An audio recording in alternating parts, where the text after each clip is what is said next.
전능하신 하나님께 예배드리기 위하여 모이신 모든 분들을 주님의 이름으로 환영합니다. 이 시간 다 함께 묵도하심으로 2020년 10월 25일 주일 예배를 거룩하신 하나님께 올려드리도록 하겠습니다. 감사함으로 그의 문에 들어가며 찬송함으로 그의 궁정에 들어가서 그에게 감사하며 그의 이름을 송축할지어다. 여호와는 선하시니 그의 인자하심이 영원하고 그의 성실하심이 대대에 이르리로다.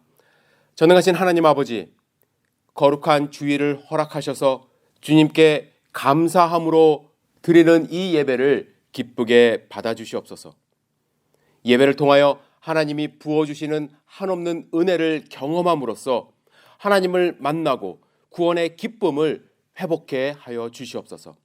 예배의 처음과 끝을 온전히 주님께 의지합니다. 예수님의 이름으로 기도드렸사옵나이다. 아멘. 전능하오셔서 주 이름 찬송케 하옵소서. 영광과 권능의 성부여 오셔서 우리를 다스려 주옵소서.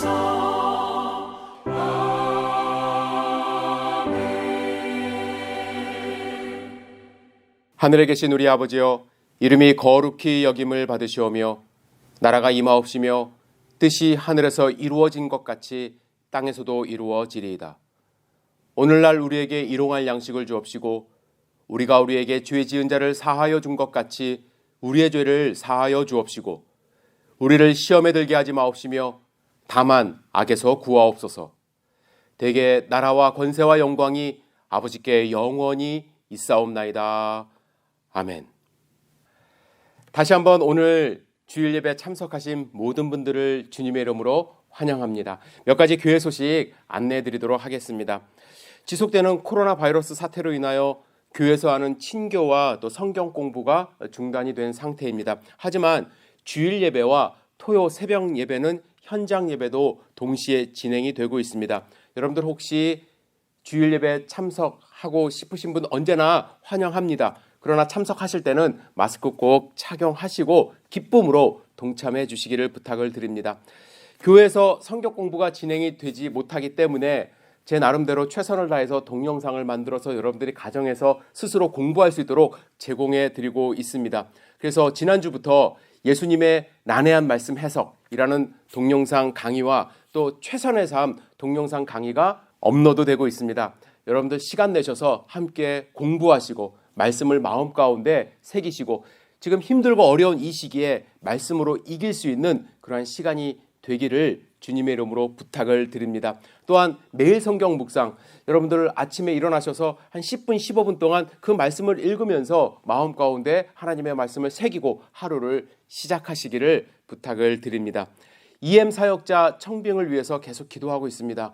여러분들 우리 자녀들에게 하나님의 말씀을 또 그들의 언어로 전달하고 가르칠 수 있는 EM 사역자 청빙을 위해서 여러분들 지속적으로 기도해 주시기를 부탁을 드립니다.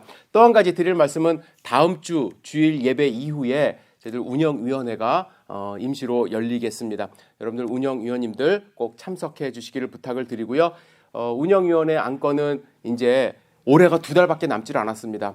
2달 남은 기간 동안에 어떻게 우리가 교회를 운영할 것인지 함께 논의하는 그런 시간을 갖도록 하겠습니다. 이 시간 찬송가 412장 내 영혼의 그 깊은 데서 주님께 찬양 올리신 후에 주님께 기도하는 시간 갖도록 하겠습니다. 함께 찬양 드리겠습니다.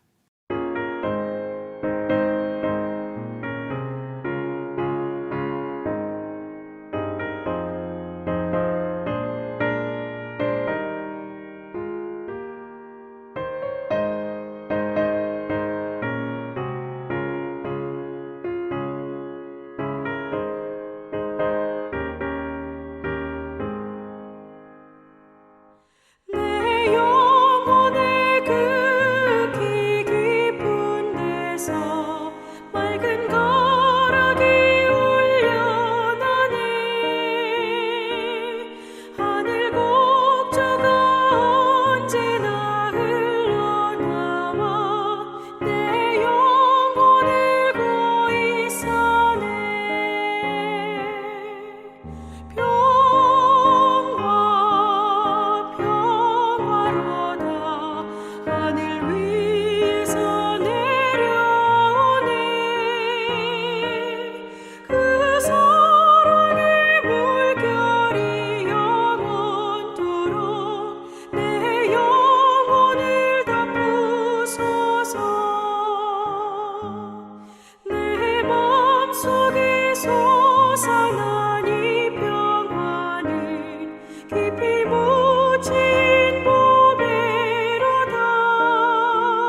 이 시간 우리 마음을 모아서 주님께 기도 드리는 시간을 갖도록 하겠습니다. 함께 기도하겠습니다.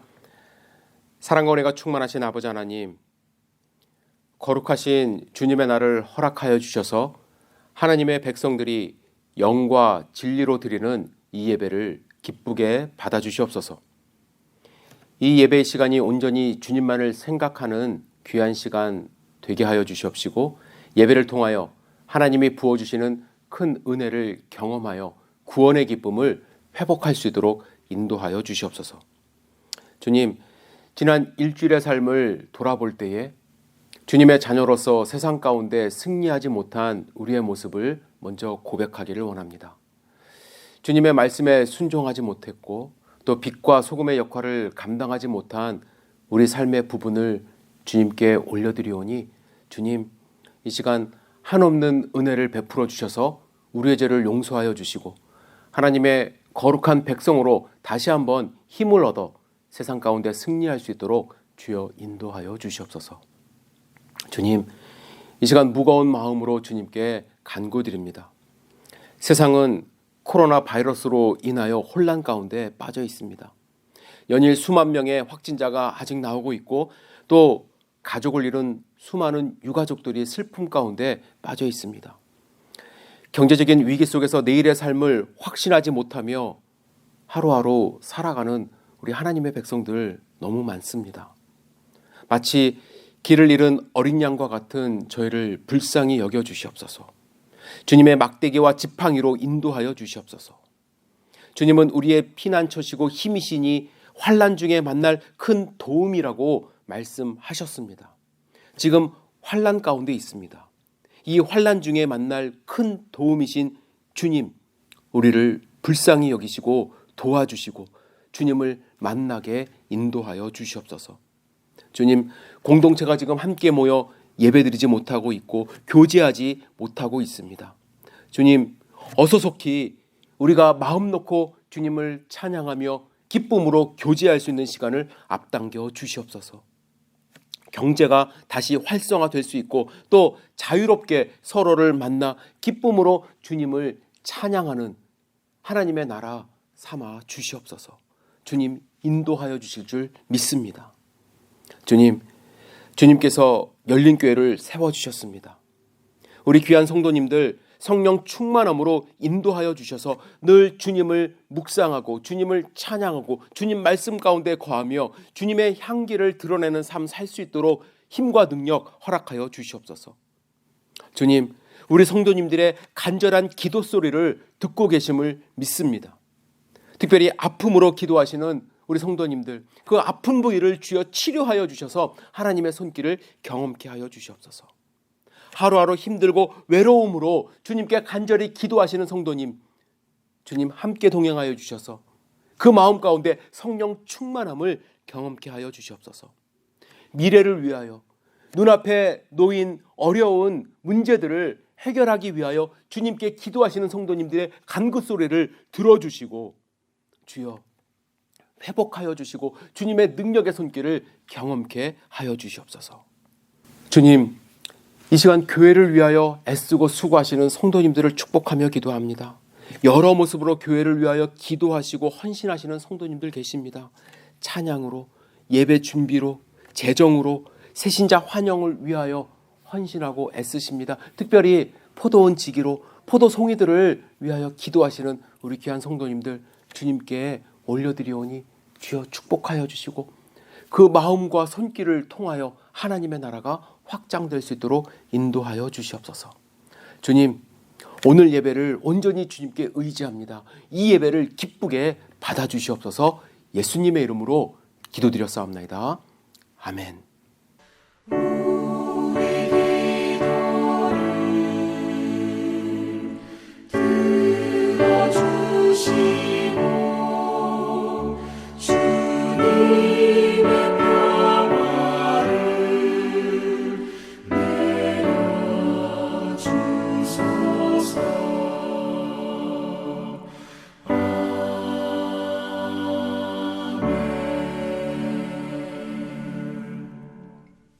이 시간 오늘 우리에게 주신 하나님의 말씀을 함께 읽고 나누도록 하겠습니다. 우리가 함께 읽을 하나님의 말씀은 베드로전서 3장 1절에서 7절 말씀입니다. 여러분들 함께 펼치시고 같이 읽도록 하겠습니다. 제가 1절부터 읽습니다. 아내들아, 이와 같이 자기 남편에게 순종하라. 이는 혹 말씀을 순종하지 않는 자라도 말로 말미암지 않고 그 아내의 행실로 말미암아 구원을 받게 하려 함이니 너희의 두려워하며 정결한 행실을 봄이라. 너희의 단장은 머리를 꾸미고 금을 차고 아름다운 옷을 입는 외모로 하지 말고 오직 마음에 숨은 사람을 온유하고 안정한 심령에 썩지 아니할 것으로 하라. 이는 하나님 앞에 값진 것이니라. 전에 하나님께 소망을 두었던 거룩한 부녀들도 이와 같이 자기 남편에게 순종함으로 자기를 단장하였나니 사라가 아브라함을 주라 칭하여 순종한 것 같이 너희는 선을 행하고 아무 두려운 일에도 놀라지 아니하면 그의 딸이 된 것이니라. 남편들아, 이와 같이 지식을 따라 너희 아내와 동거하고 그를 더 연약한 그릇이요 또 생명의 은혜를 함께 이어받을 자로 알아 귀히 여기라. 이는 너희 기도가 막히지 아니하게 하려 함이라. 아멘. 말씀 나누기 전에 잠시 주님께 기도 드리도록 하겠습니다. 전능하신 주님, 이 시간 온전히 주님께 의지합니다. 주님이 친히 말씀하여 주시옵소서. 부족한 사람의 말과 생각은 그리스도의 십자가로 가려주시고 오직 주님의 말씀만이 우리 마음밭에 뿌려져 30배, 60배, 100배의 결실을 맺을 수 있도록 주여 성령 충만함으로 인도하여 주시옵소서. 이 시간을 온전히 주님께 의지합니다. 예수님의 이름으로 기도드렸사옵나이다. 아멘.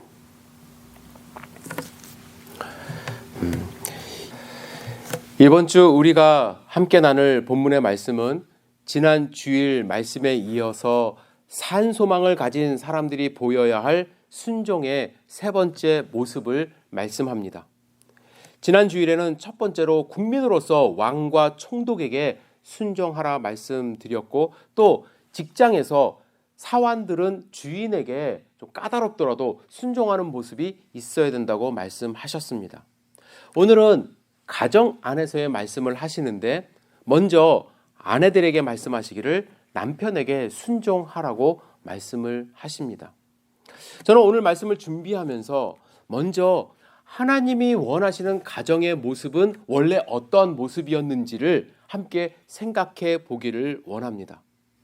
하나님은 세상을 창조하실 때 모든 것이 보기 좋았다고 말씀을 하셨습니다. 그런데 단 한 가지, 아담이 혼자 있는 것은 좋지 않다 말씀하시며 그를 돕는 배필 하와를 창조하셨죠. 이 부분에 대해서 많은 오해가 역사적으로 있었습니다. 하와를 그냥 돕는 사람으로만 생각하여 마치 가정의 한 부품처럼 생각하는 시대와 사람들이 있었어요. 근데 여러분들이 잘 아셔야 돼요. 하와가 돕는 배필이라는 것은 무엇을 전제로 합니까? 아담이 불완전한 존재라는 것을 전제하는 거예요. 혼자서는 절대로 살 수 없음을 전제하기 때문에 둘이 온전한 가정을 이루기 위하여 서로 도와가며 살라고 하나님이 가정을 창조해 주신 것입니다. 좀 전에 말씀드린 것처럼 인간은 완전하지 않아요. 그래서 부족한 부분에 대해서 채움을 받아야 합니다. 물론 물리적인 도움도 필요하지만 인간에게 먼저 채워야 될 것이 있는데 그 부분에 대해서 레리 크랩이라고 하는 가정 상담학자는 두 가지 필수 요소를 말합니다. 이 두 가지는 남녀 차이가 있을 수 있고 또 우리가 평소에는 잘 느끼지 못할 수 있지만 여러분들 자신을 잘 돌아보시면 이 두 가지가 없으면 삶의 의미가 없다라고까지 이야기할 정도로 중요한 감정입니다. 그것은 안정감과 중요감이라는 거예요. 안정감은 내가 진정으로 사랑받고 있으며 받아들여진다는 느낌을 가지고 살아가는 거예요. 부부관계 속에서 이것이 없으면 더 이상 부부가 아니죠. 중요감은 내가 다른 사람에게 계속 중요하게 긍정적으로 영향을 미치고 있다라는 그러한 감정입니다. 이 두 감정은 매우 현실적이에요. 또 진정한 성경적 행동이 가능하려면 반드시 먼저 채워져야 되는 것이라고 이야기를 합니다. 생각해 보세요. 자매님들은 보통 이 안정감을 갖는 것이 보편적으로 더 중요하다고 생각을 합니다. 내가 남편에게 사랑을 받고 있는가 확인하고 싶고 확인받고 싶어 합니다. 형제님들은 내가 이 가정에서 중요한 존재인가 라는 것을 확인받고 싶어 해요. 그리고 사회적으로도 내가 중요하고 존재감이 있는 사람인가를 확인하고 싶어 합니다. 그래서 그 강도는 좀 다를 수 있지만 이게 심각해지면요, 어떤 사람들은 자기의 존재감을, 중요감을 뽐내기 위해서 과거의 왕들은 전쟁도 불사했습니다. 그런데 레리 크랩은요, 우리의 죄가, 인간의 죄가 이 부부관계의 긍정적인 필요를 서로 채우는 삶을 파괴시켰다고 이야기를 합니다. 원래 하나님이 의도하신 것이 있습니다. 하나님이 의도하신 것은 하나님과의 충만한 교제를 통해서 내가 먼저 안정감과 중요감을 하나님으로부터 받고 그 충만함을 가지고 서로 이타적인 관계를 누리도록 하나님이 창조하신 거예요. 그래서 돕는 배필로, 서로 돕는 배필로 창조하신 것이거든요. 하나님의 교제가 그래서 중요한 거예요.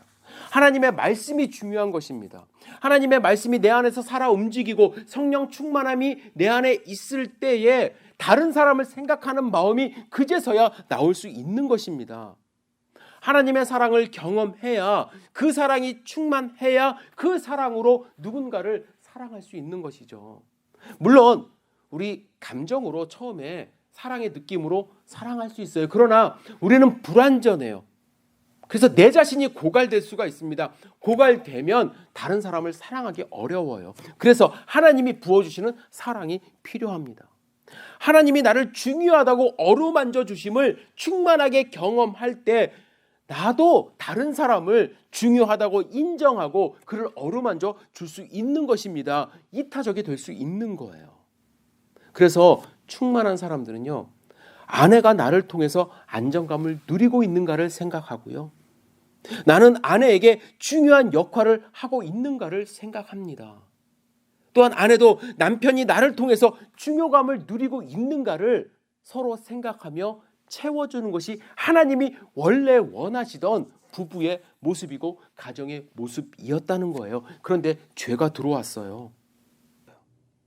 죄는 하나님과의 사이를 멀어지게 했고 하나님의 얼굴을 피하게 만들었습니다. 결과 하나님이 부어주시는 충만함이 인류 가운데 없어졌어요.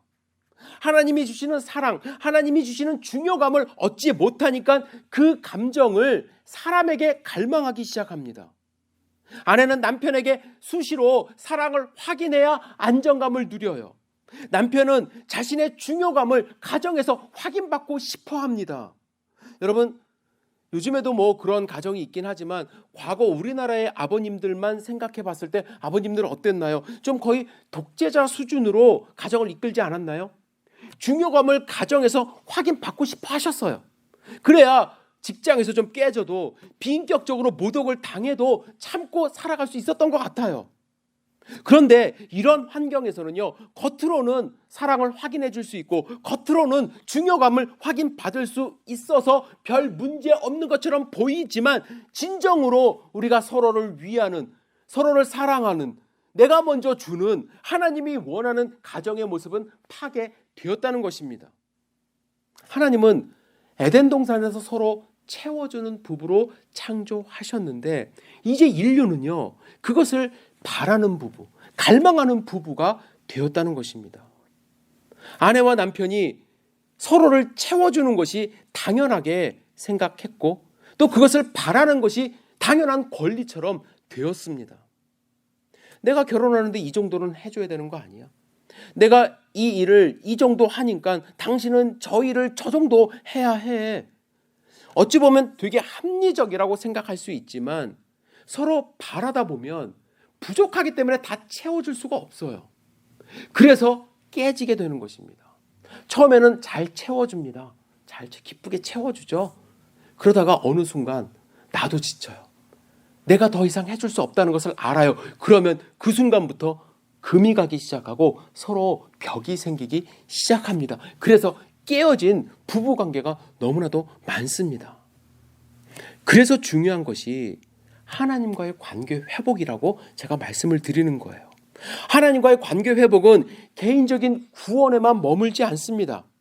하나님이 부어주시는 사랑, 하나님이 부어주시는 영적인 충만감은 개인적인 삶과 함께 가정의 회복을 이룰 수 있는 미끄럼이 되는 것입니다. 2000년 전 베드로가 사역할 당시 많은 가정들이 파괴되었습니다. 로마 사회는 많은 전쟁으로 인하여 남편이 가정에서 그 역할을 제대로 하지 못했습니다. 그런데 전쟁에서 또 승리를 하니까 사람들이 다 부자가 된 거예요. 그래서 노예를 많이 거느렸습니다. 거치장을 많이 합니다. 그래서 로마 사회에 발달한 것이 뭐예요? 여러분들, 목욕 문화, 또 이발사들 많이 발달했습니다. 사교 모임이 활발해졌습니다. 그 결과 그들이 가정에서 채울 수 없는 것을 밖에서 자꾸 채우면서 이혼하는 사람들이 많아졌다고 합니다.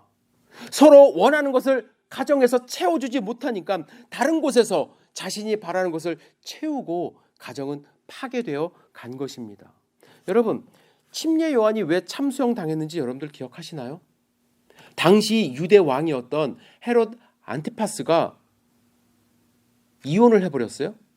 그 누구랑 결혼했냐면 이복 형의 아내 헤로디아와 재혼을 한 것입니다. 그러니까 자기들의 어떠한 정치적인 야망을 위해서 이혼이 너무나도 쉬워졌어요.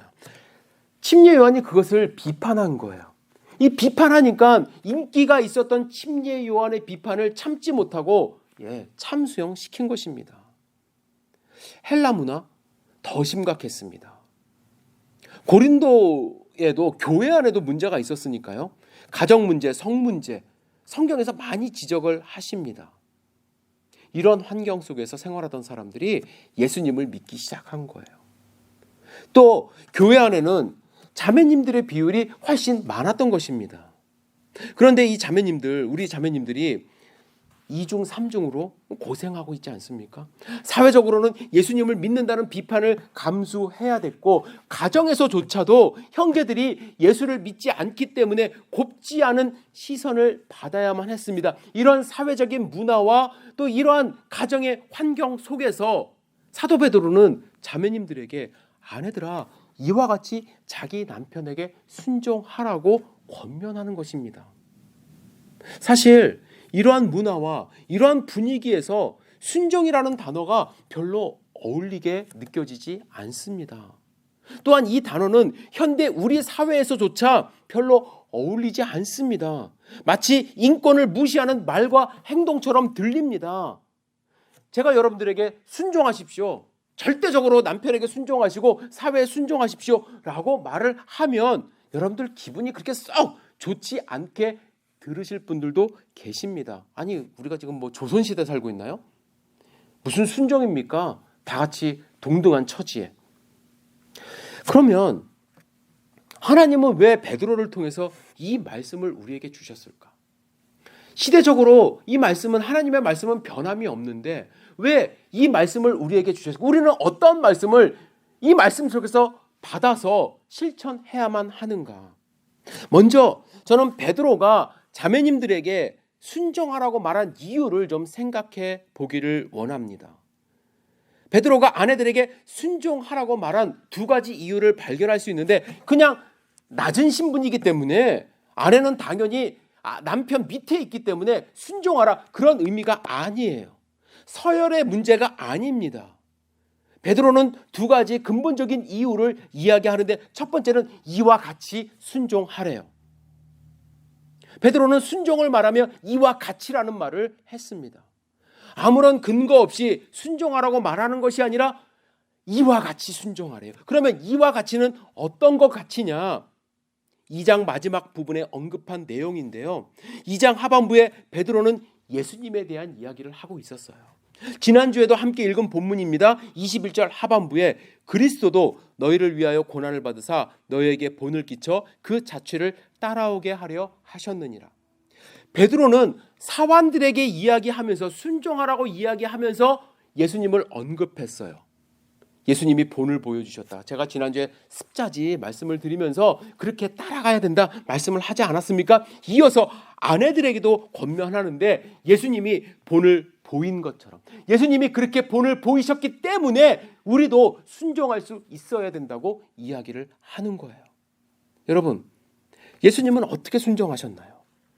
빌립보서 2장 6절에서 8절 그 모습이 너무나도 잘 나와 있기 때문에 함께 읽겠습니다. 그는 근본 하나님의 본체시나 하나님과 동등됨을 취할 것으로 여기지 아니하시고 오히려 자기를 비워 종의 형체를 가지사 사람들과 같이 되셨고 사람의 모양으로 나타나사 자기를 낮추시고 죽기까지 복종하셨으니 곧 십자가에 죽으심이라. 예수님의 복종의 과정을 바울이 이야기를 하는 거예요. 첫 번째, 취할 것으로 여기지 아니하셨다. 여기서 취할 것이라고 여기지 않았다. 이 의미에 대해서 학자들 사이에서 여러 가지 논란이 있지만 확실한 것은 자격이 있지만 자격조차도 생각하지 않았다는 거예요. 하나님은 하나님과 동등될 것을 취할 것을 그런 자격이 분명히 있어요. 그런데 그거 생각하지 않았대요. 뿐만 아니라 자기를 비우셨어요. 어디까지 비우셨어요? 사람이 되셨을 뿐만 아니라 십자가의 죄인의 모습으로 돌아가시는 모습으로 자기를 비우셨어요. 세상 사람들 중에는 자기를 포기하는 것, 이렇게 포기하고 비우는 사람들이 가끔 있습니다. 제가 뉴스를 보니까 말레이시아에 있는 재벌 2세 벤 아젠 시리파노라는 사람은 6조 원의 재산을 포기하고 승려가 되었다고 합니다. 그는 아버지와 동등되게 재벌이 될 수 있었고요. 부와 명예를 물려받을 수도 있었지만 모든 것을 포기하고 승려가 된 거예요. 저는 이 자체로 대단하다고 할 수 있지만 아무리 그래도요. 그는 승려까지는 되었지만 다른 사람을 위하여 자기 목숨을 버리지 못해요. 제가 그분에 대한 그 기사를 읽었는데 신문 마지막 부분에 이렇게 기록이 되어 있습니다. 속세를 등진 시리파노이지만 가족과 만남은 이어지고 있다. 시리파노는 가끔 아버지를 만나며 한 번은 이탈리아에 있는 아버지를 만나기 위해 가족 소유의 자가용 비행기를 타고 가는 모습도 목격됐다. 물론 그가 많은 것을 내려놨지만 다 내려놓지 않은 것 같다는 생각이 듭니다. 그런데 예수님은 우리의 생각으로는 도저히 일어날 수 없는 일, 성육신을 하셨을 뿐만 아니라 인간이 고안해낸 가장 고통스러운 십자가 처형을 받으며 순종의 삶, 복종의 삶을 사셨어요. 그런 예수님을 우리가 주님으로 고백하고 이런 예수님을 믿기 때문에 이와 같이 순종할 수가 있기 때문에 자매님들에게 순종하라고 부탁하는 것입니다. 여러분, 남편의 외도를 그냥 무조건 참고 살라는 이야기가 아니에요. 만약에 남편이 폭력을 행사할 때 그것을 맞고 참고 살라고 말씀하시는 것이 아닙니다. 하나님은 목적을 이루고자 예수님을 순종케 하셨고 예수님도 하나님의 목적을 이루고자 순종을 하신 것처럼 우리도 목적을 가지고 순종하라고 이와 같이 순종하라고 말씀하십니다. 그것은 순종을 통해서 구원을 이루는 목적이 있기 때문에 그렇습니다.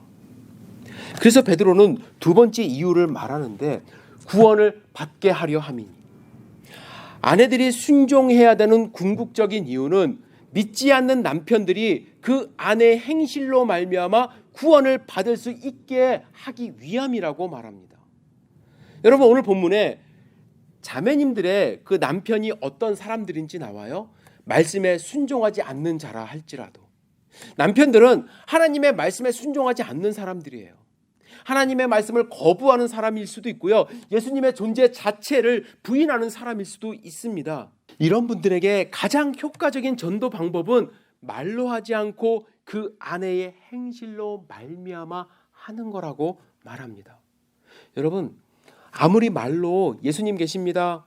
나는 구원 받았습니다. 우리 함께 예수님 믿어야 합니다. 저는 기쁩니다. 당신도 이런 기쁨 누려야 합니다. 말로 하고 행실은 아이고 내 팔자야. 내가 결혼 잘못했어. 아이고 이런 집안 구석. 불평 불만이 가득한 모습을 보인다고 한다면 그 믿음을 누가 알아주고 그가 믿는 하나님을 누가 믿고 싶어 할까요? 구원을 목적으로 현재의 삶에서 받는 어려움, 내가 받는 고난을 참고 이기며 더 나아가서 순간순간 하나님이 주신 능력으로 순종의 모습을 보일 때 남편의 마음이 움직일 수 있다는 거예요. 물론 여러분, 아내의 순종이 곧 남편의 구원이다. 등식이 성립되는 것은 아닙니다. 그러나 아내의 순종하는 모습이 남편을 하나님께 인도할 수 있는 통로가 될 수 있다고 말하는 것이죠. 왜냐하면 믿음의 자매님들은 말로만 구원을 이야기하는 것이 아니라 두려워하며 정결한 행실을 하기 때문에 그래요. 이 세상 사람들은 두려워하며 정결한 행실을 하지 않아요. 여기서 두려워한다는 것은 하나님을 두려워한다는 의미도 있지만 남편을 두려워한다는 의미도 포함되어 있습니다. 여러분, 두려워한다는 것을 오해하지 않으셨으면 좋겠어요. 막 무서워서 벌벌 떠는 모습, 이렇게 남편이 나타나도 하나님이 나타나도 이렇게 떠는 모습, 그런 것이 아닙니다. 하나님의 존재를 의식하면서 존중하는 것을 의미하는 것이거든요. 남편을 두려워하는 것도 무서워한다는 의미가 아닙니다. 남편이 옆에 있으면 무서워서 벌벌 떨고 그런 의미가 아니라 남편의 존재를 인정하고 존중한다는 의미가 있는 거예요. 그런데 이 당시 사회는요, 자유분방한 분위기가 있었다고 해요. 몇 년 동안 전쟁에 나가 있는 남편들이 많았기 때문에 남편에 대한 존경심이 사라졌고, 또 전쟁에서 돌아온 남편 더 이상 두려워하지 않게 되었대요. 뿐만 아니라 로마의 경우에는요, 전쟁에서 승리하고 돌아온 남편이 많은 돈을 가지고 왔거든요. 그래서 갑자기 늘어난 재산으로 매일 사교 모임이 있었다고 합니다. 그래서 그 사교 모임을 가기 위하여 하루 종일 치장했대요.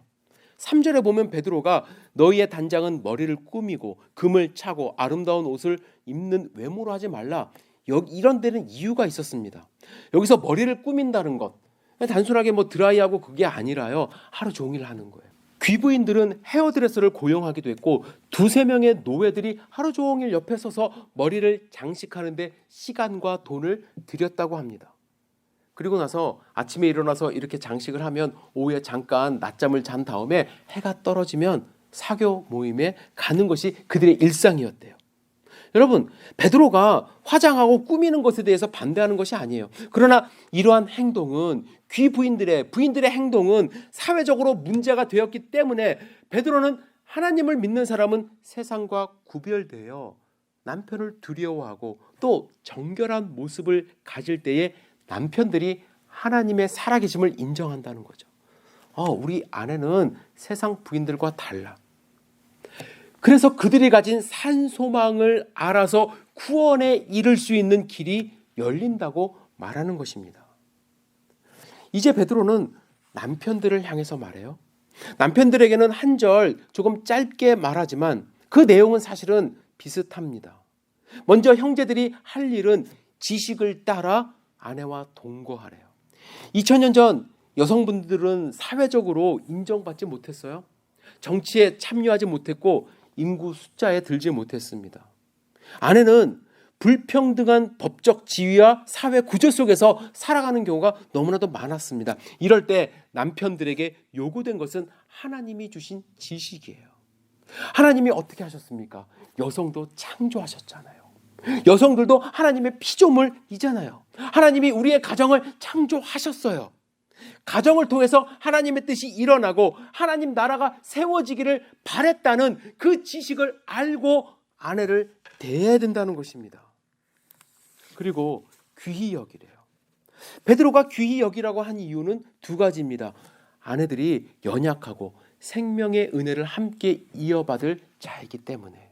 많은 형제들이 결혼할 때 아내를 생각하면서 나의 부족한 부분을 채울 수 있다고 생각하며 결혼합니다. 제가 이것이 나쁜 생각이라고 말씀드리는 거 아니에요. 물론 성경에서 도와주는, 부족한 부분을 채워주는 그러한 아내의 역할을 말하지만, 아내는 내가 채움을 받는 존재가 아니라 내가 보호하고 귀하게 여겨야 할 존재임을 알 때에, 그래서 내가 하나님으로부터 채움을 받아서 그 채움을 아내에게 주고 아내도 하나님으로부터 채움을 받아서 나의 부족한 부분을 서로 채워줄 때 성경적인 가정을 이룰 수 있는 거예요. 그리고 베드로는 이렇게 할 때에 하나님께 기도하는 것이 막히지 않는다고 이야기합니다. 왜 그럴까요? 그것이 하나님이 원하는 삶, 하나님의 지식으로 살아가는 삶이기 때문에 그렇죠. 여러분, 기도가 막힐 때는 언제죠? 죄가 하나님과 내 사이를 가로막을 때입니다. 죄가 가려져서 하나님께 나아갈 수 없을 때입니다. 그렇다면 아내를 귀하게 여기지 못하고 하나님이 주시는 지식을 따라 살지 못하는 그 죄가 하나님 앞에 있을 때 우리는 기도할 수 없는 거예요. 여러분, 베드로의 이러한 권면은 2000년이 지난 지금 우리에게 동일하게 적용될 수 있는 것입니다. 하나님은 가정을 창조하실 때 서로 바라는 배필이 아니라 서로 돕는 배필로 세워주셨죠. 아내는 남편을 존중함으로 부족함을 채워주고 혹시 믿지 않는 남편이라도 말보다 행동을 통해서 구원에 이르도록 해야 할 것입니다. 또한 남편은 아내를 귀하게 여김으로 안정감을 제공하며 하나님이 원하시는 가정의 모습을 우리 이루어 나가야만 합니다. 이 원리는 단지 가정에서만 적용되는 원리는 아닙니다. 베드로는 지난주부터 계속해서 우리가 세상을 살아가는 원리를 말하고 있는 것이죠. 왕에게 순종하고 주인에게 순종하고 남편에게 순종하는 이 모습을 말하는 것은 그리스도인이라면 다르게 살라고 말하는 것입니다. 그리스도인이라면 구별되어야 한다는 것입니다. 그것이 베드로가 말하는 하나님이 우리에게 주시는 핵심 내용이에요. 여러분은 어떻게 세상 사람들과 다른 모습으로 살아가고 있습니까? 여러분, 다음 주에 대통령 선거가 있어요. 누구를 지지하라, 누구가 안 돼야 된다, 이 말씀을 드리고 싶은 것이 아니라 정말 나라를 위해서 여러분들 기도하고 있는지요? 여러분들 일하고 있는 직장을 위해서 감사함으로 기도하고 있는지요? 여러분들 가정을 위해서 순종하는 모습으로 이와 같이 예수님의 모습으로 섬기고 있는지요? 사실 저는 우리 성도님들 뵐 때마다 제가 많은 도전을 받아요. 우리 성도님들 가운데는 불편한 몸으로 매일 밤 청소하시는 성도님, 하나님이 주신 재능으로 힘들지만 최선을 다해 옷 수선 하루하루 정말 열심히 하시는 성도님, 다른 가정의 아이를 돌보시며 선한 영향력을 끼치시는 성도님, 회사에서 최선을 다해 일하시며 정직하게 하루하루 근무하시는 성도님들, 가정에서 자녀를 돌보시며 믿음을 전수하기 위하여 노력하시는 귀한 자매님들, 믿지 않는 남편을 섬기며 주님의 사랑을 전하시는 귀한 성도님들, 이 성도님들의 삶을 볼 때마다 제가 오히려 도전받습니다. 그래서 여러분들을 격려하고 싶습니다. 여러분, 어디에 이르러든지 그대로 행할지니라. 예수님이 이와 같이 행하신 것처럼 우리는 예수님의 그 길을 따라가는 순례자 공동체임을 마음 가운데 새기시고, 여러분들이 믿음으로 지금까지 사셨다면, 믿음으로 순종하는 모습으로 직장에서, 나라에서, 가정에서 행하셨다면 지금처럼 그대로 행하실 때 여러분들을 통해서 하나님이 영광 받으시고 하나님의 나라가 확장될 것임을 믿습니다. 그 믿음 가지시고 승리하며 살아가시기를 주님의 이름으로 축복합니다. 기도하시겠습니다. 사랑과 은혜가 충만하신 아버지 하나님, 오늘 말씀을 통해서 우리에게 도전 주신 부분이 있다고 한다면 우리의 삶이 고쳐질 수 있도록 인도하여 주시고, 주님, 우리가 제대로 가는 그 길을 가고 있다고 확신을 주셨다면 우리 좌로나 우로나 치우치지 않고 하나님이 부르신 그 길을 향하여 갈 수 있도록 축복하여 주시옵소서. 예수님의 이름으로 기도드렸사옵나이다. 아멘. 이 시간 찬송가 488장 이 몸의 소망 무언가 함께 주님께 찬양 드리신 후에 축도로 예배를 마치도록 하겠습니다.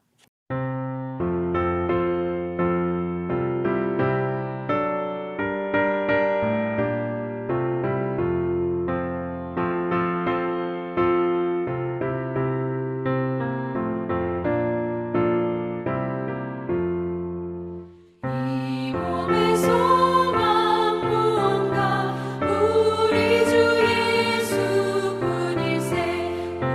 우리 주 예수밖에는 믿으리 아주 없도다. 주 나의 반석이시니 그 위에 내가 서리라. 그 위에 내가 서리라. 무섭게 바람 부는 밤 물결이 높이 설렐 때 우리 주 크신 은혜에 소망에 닿을 줄이라. 주 나의 반석이시니 그 위에 내가 서리라. 그 위에 내가 서리라.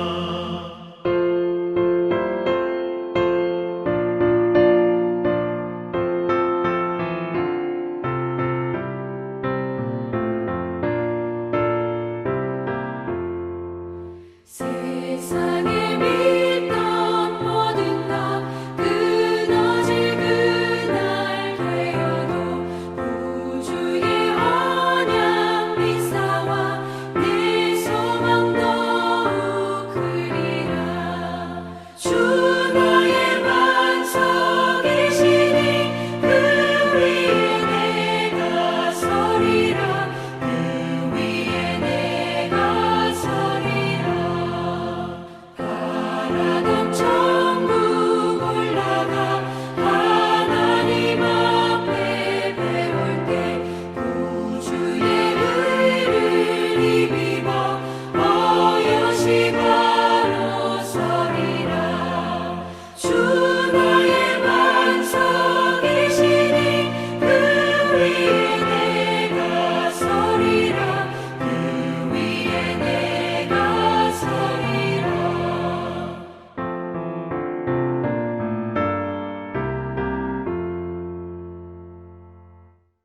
전능하신 하나님 아버지, 열린교회가 주님께 정성껏 드린 예배를 기쁘게 받으신 줄 믿습니다. 이 예배를 통하여 우리 성도님들 삶이 주님께 향할 수 있도록 인도하여 주시고 이 세상을 살아갈 힘과 능력을 얻을 수 있도록 주여 축복하여 주시옵소서. 우리 성도님들 가운데 여러 가지 기도 제목으로 주님 앞에 기도하고 있습니다. 주님, 육신의 연약함으로 회복을 위해서 기도하시는 분들, 예수의 이름으로 기도하오니 주님의 회복을 경험할 수 있도록 인도하여 주시옵시고, 경제적인 어려움으로 주님 앞에 간구하고 계시는 분들, 정말 그 믿음 흔들리지 않도록 주여 그 곳간을 채워 주시옵소서. 그리고 미래를 위해서 기도하시는 분들, 주님 밝은 미래를 보장하여 주셔서 하나님의 살아계심을 경험할 수 있도록 주여 인도하여 주시옵소서.